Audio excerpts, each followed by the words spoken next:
What's up guys? So, kamusta kayo? So, ngayong video, ang ipapakita ko naman sa inyo is yung dalawang way para makapag-configure tayo ng DHCP server. Ito yung unang way natin para makagawa tayo ng DHCP server. So, i-configure natin siya dito sa router mismo. Kasi itong mga router na to is meron tong built-in DHCP server. Okay, so pwede tayo mag-configure dito ng DHCP server. Okay, para siya na yung magdi-distribute ng IP address sa ating mga end user or mga computers automatically. Okay, so basic lang tayo rito ngayon. So ngayon, ang nakikita nyo dito is yung ating simple diagram. Mapapansin nyo, meron tayong network. Ito yung gagamitin nating network, 1.0/24. And then sa router, siya nga yung ating DHCP server. Tapos sa configuration natin, sa DHCP, meron tayong i-exclude na IP address, itong range na to.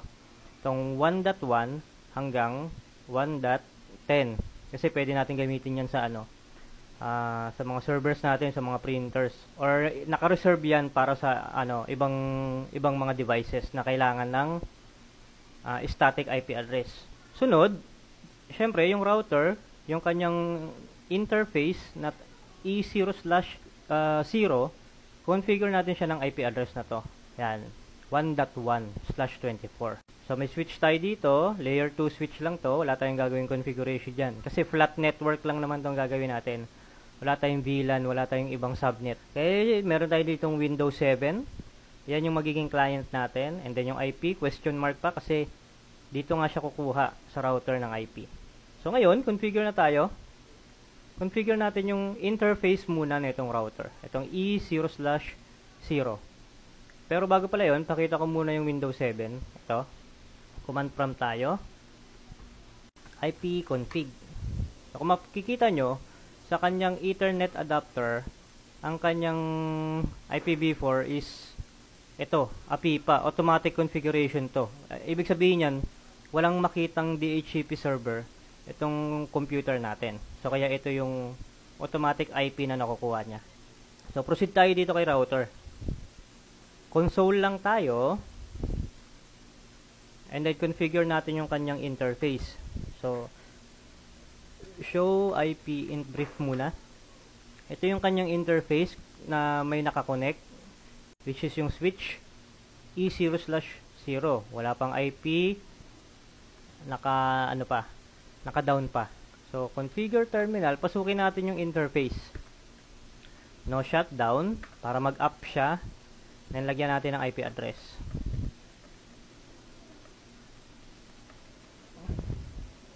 .0. And tayo. Show IP interface brief ulit. Para ma-confirm natin. So, ito yung interface. May IP na. Naka-up na. So, configure na natin yung kanyang DHCP server. So, una, exclude muna natin yung address na to. Ito yung range na to. IP, DHCP, excluded address, 1.1, 1.10. Okay, and then gawa tayo ng pool. Pool, sabi natin local area network yung name. And then, syempre, yung network, ano yung network natin? 1.0. 192.1.0 255.255.255.0. And then yung default router, yan, default router, ibig sabihin yung IP ng router na magbibigay ng automatic IP address sa mga client natin, which is ito. Yung IP address ni router dito sa interface na to. So 1.1. Okay, and then syempre DNS server natin, kung wala naman tayong internal DNS, pwede naman si router na lang, or sabihin natin 8.8.8. Pero si router na lang ang gagawin natin for simplicity. And show run tayo, tignan natin yung configuration natin. So ito na, naka-exclude na yung gusto nating exclude na IP address range. And then ito yung configuration natin ng DHCP server. So, ano ang makukuhang IP ng ating Windows 7? Syempre, after netong 1.10 na to. Okay, kasi ito naka-reserve na to eh. Hindi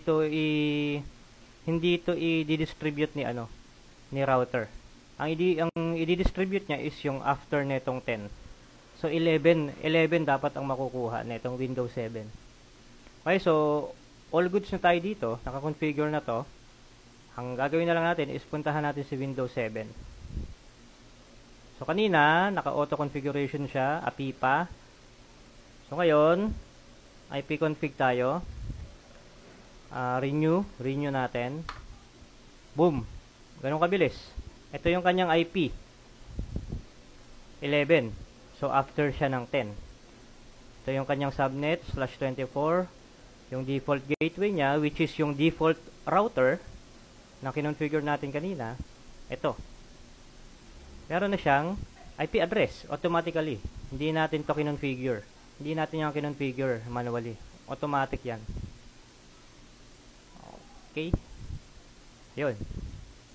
Yun lang guys. Yun yung first way natin para makapag-create tayo ng DHCP server via router.